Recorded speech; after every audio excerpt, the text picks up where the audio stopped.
Hello, good morning. Today we have start the topic secularism. Secularism में देखिए Indian meaning में secularism का मतलब क्या है. Secularism means all regions should have and be given equal importance and every individual is allowed to freely practice, preach, profess any religion of their choice. कहने का मतलब इंडिया के वर्ड मतलब मीनिंग के अनुसार सेकुलरिज्म का मतलब ये है सारे धर्म क्या हैं, इक्वल हैं और हम कोई भी धर्म अपना सकते हैं फ्रीली और हमारे हमारे को पूरी राइट्स हैं चूज़ करने की अपना धर्म. ठीक है, क्लियर है यहाँ तक. अब देखो वेस्टर्न मीनिंग क्या कह रहा है. इंडिया की मीनिंग तो ये होगी सेकुलरिज्म की. वेस्टर्न मीनिंग क्या कह रहा है. Earlier the state was control by church.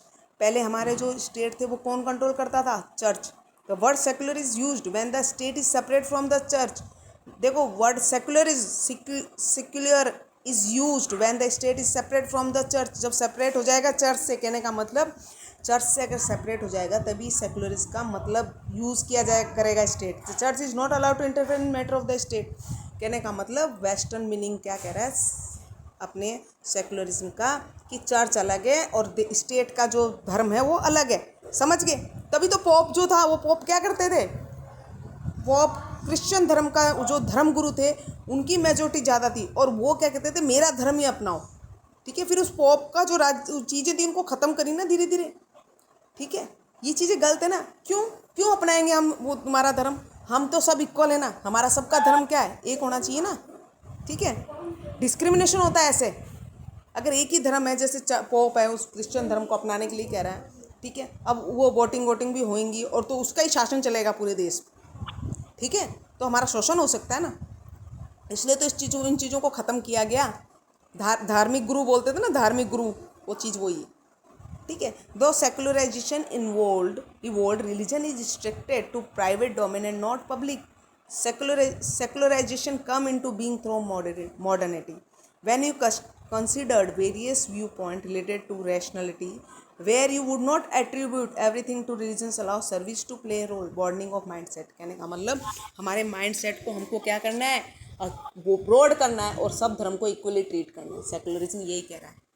ठीक है, Indian meaning is a combination of both and opposite of communal because we allow all regions to exist equally. India क्या कह रहा है, हम सारे धर्म को इक्वली ट्रीट करेंगे और उनको उतनी ही सम्मान देंगे जितना हम अपने धर्म, कहने का मतलब सारे धर्म को इक्वली सम्मान देंगे भारत में. ठीक है, one kind of difficulty that exist in our country. लेकिन कुछ डिफ़िकल्टी हमने फेस करी हमारी कंट्री में. Is the western meaning and Indian meaning of secularism. क्यों वेस्टर्न मीनिंग अलग बता रहा है और इंडियन मीनिंग जो है सेकुलरिज्म का अलग बता रहा है. मेजॉरिटी क्वेश्चन जो है वो क्या कह रहा है, the government that giving reservation is unfair. देखो majority question, the government that giving reservation is unfair. क्या कह रहे हैं, रिजर्वेशन जो दिया है वो अनफेयर बता रहे हैं, सही नहीं बता रहे हैं. देखो minority demand reservation because minority क्या कह रहे हैं, रिजर्वेशन होना चाहिए तभी तो रिजर्वेशन दिया. Because they will get out shadowed by majority. क्यों, क्योंकि वो क्या कह रहे हैं कि हमको मेजॉरिटी जो है हमको इम्पोर्टेंस नहीं दे रही है, हमको अच्छे से व्यवहार नहीं कर रही, इसलिए हमको क्या होना चाहिए, रिजर्वेशन. तभी तो हमारे संविधान ने उनको रिजर्वेशन दिया. मेजॉरिटी क्लास और माइनॉरिटी क्लास क्या है, मेजॉरिटी हिंदू और माइनॉरिटी क्लास में कौन आते हैं, जो नीची जो क्लास है उनको माइनॉरिटी में दिया, उनको रिजर्वेशन दे के हमने समाज में इंपॉर्टेंस दी ना. तो वही कह रहे हैं कि हम माइनॉरिटी डिमांड रिजर्वेशन, माइनॉरिटी क्या कर रही है, रिजर्वेशन डिमांड कर रही है. Because they will get out shadowed by majority. क्योंकि उनको कर रहा है शेडोड मतलब उनके खिलाफ शोषित हो रहे हैं. मेजॉरिटी के खिलाफ, मेजॉरिटी में जो लोग हैं उनको वो उनका क्या कर रहे हैं, शोषण कर रहे हैं ना, इसलिए. Other difficulty is that government try to protect the minority. लेकिन जो है गवर्नमेंट क्या कर रही है, माइनॉरिटीज़ को बचा रही है. But it is the majority value festival etcetera are been follow. लेकिन जो भी मेजॉरिटी में है उनके फेस्टिवल ज़्यादा फॉलो किए जा रहे हैं. क्यों, माइनॉरिटी में कौन है, जैन धर्म के लोग जो हैं माइनॉरिटीज़ में, उनका जो फेस्टिवल है हम इतना सेलिब्रेट नहीं करते जितना हमारी दिवाली सेलिब्रेट होती है. राइट, तो वही ये कह रहे हैं कि हम ये चीज़ें फेस कर रहे हैं ना. These controversies are further being aggravated by interference of political parties. यही हमारी पॉलिटिकल पार्टीज़ में भी ये चीज़ें हमने फेस देखने का मतलब राजनीतिक चीज़ में भी ये चीज़ें हमारे साथ हो रही हैं. क्यों, मेजॉरिटी जो चीज़ें मेजॉरिटी में है वो तो अपनी चीज़ें इंजॉय कर रहा है और माइनॉरिटी में वो फेस कर रहा है, ठीक है।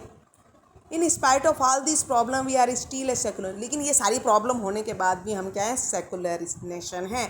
सेकुलर मीन्स देखो, जैन धर्म में माइनॉरिटी में, सिख धर्म भी माइनॉरिटीज़ में, हमारा जो है दिवाली सेलिब्रेट कर रहे हैं, मुस्लिम भी माइनॉरिटीज़ में, ईद हम सेलिब्रेट हम नहीं कर रहे हैं, लेकिन वो पता ही नहीं चलता ईद कब आई और कब गई, लेकिन दिवाली का सबको पता चलता है, हाँ दिवाली आई, ठीक है। 10 दिन की 5-7 दिन की जो गवर्नमेंट हॉलीडे करता है, इतनी सब डिस्क्रिमिने मतलब है असमानता, क्यों, मेजोरिटी में हिंदू धर्म ज़्यादा है, लेकिन फिर भी हम क्या हैं, सेकुलर हैं। हम सब धर्म को इक्वली ट्रीट करते हैं।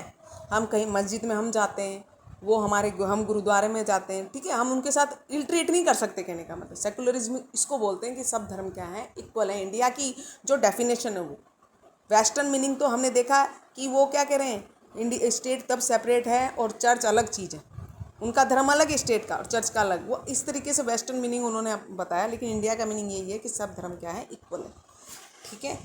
We take care of minority, हमको पता है कि माइनॉरिटी में जो है हम उनका ध्यान रखेंगे, केयर कर रहे हैं, without upsetting the majority at the same time, maintaining peace, शांति बनाए रखेंगे, टॉलरेंस, और सब धर्म का मतलब टॉलरेंट करेंगे, मतलब उनका भी हम सम्मान करेंगे, और हार्मनी अमन कम्युनिटीज़, और अपनी जो कम्युनिटीज़ में हम कम्युनिटी में रह रहे हैं, मतलब समाज में रह रहे हैं, तो क्या करेंगे, भाईचारे से रहेंगे। वैन वी गॉट इंडिपेंडेंस, हमने जब भी इंडिपेंडेंस ली, जब Nehru said that we are democratic, Nehru ji ने जो हमारे जो जवाहरलाल नेहरू थे, उन्होंने क्या कहा, हम डेमोक्रेटिक मीन्स पावर किसके पास है, पीपल के पास, सेकुलर है, कि हमारे सब धर्म क्या है, हमारे सब क्या है, इक्वल धर्म के हैं, और कानून की नज़रों में सब क्या है, इक्वल है, एंड सॉवरन कंट्री, और हमारे सब चीज़ें हमारे हाथ में हैं, इसलिए हम क्या हैं, जो है एक डेमोक्रेटिक कंट्री में रह रहे हैं, डेमोक्रेटिक राइट्स हम इंजॉय करेंगे। अब देखो स्टेट एंड सिविल सोसाइटी क्या है। State refer to distinct set of institute, state में बहुत सारे इंस्टीट्यूट रहेंगे that have authority to make the rules which govern a society, लेकिन हमारी सोसाइटी को कौन चलाएगा, कुछ रूल्स रेगुलेशन जो हैं हमारी सोसाइटी को चलाएंगे, ठीक है। State is not a unified identity, it is rather a set of institute. देखो जो स्टेट है एक इंस्टीट्यूट का सेट है, ग्रुप्स है, विच describe the terrain and parameter for political conflict between various interest over the issue of resources and direction of public policy. देखो state है, उसमें हमारे कुछ रूल्स रेगुलेशन है, और हमारी कुछ पॉलिटिकल पार्टीज़ भी हैं जो हमारे स्टेट को चलाती है, ठीक है। हम वोटिंग करते हैं, हमारी राजनीतिक व्यवस्था बनती है, ठीक है। It is a decisive institute that maintain the national unity as well as culture diversity, जो है हमारी कल्चर डाइवर्सिटी को भी मेंटेन करता है और नेशनल यूनिटी को भी रूल्स रेगुलेशन मेंटेन करते हैं, ठीक है। अगर रूल्स रेगुलेशन नहीं होंगी तो हमारी नेशनल यूनिटी नहीं मेंटेन रहेगी। State include such institution as arm force, civil service, हमारी स्टेट में क्या रहेंगी, आर्म फोर्स भी रहेगी, सिविल सर्विस भी रहेगी, और क्या करेगी, वो हमको प्रोटेक्ट करेगी। जुडिशरी भी रहेगी, न्यायपालिका है ना स्टेट में, तो हमको क्या करती है, वो प्रोटेक्ट करती है, ठीक है। तो इस तरीके से क्या है, हमारे इस तरीके से रूल्स रेगुलेशन है, और जो है आर्म फोर्स है जो हमको क्या कर रहे हैं, डेमोक्रेसी में रहने के लिए हम इसलिए रह पा रहे हैं। अगर हमारे यहाँ रूल्स रेगुलेशन नहीं हो तो हम नहीं सर्वाइव कर पाएंगे, ठीक है। Thank you.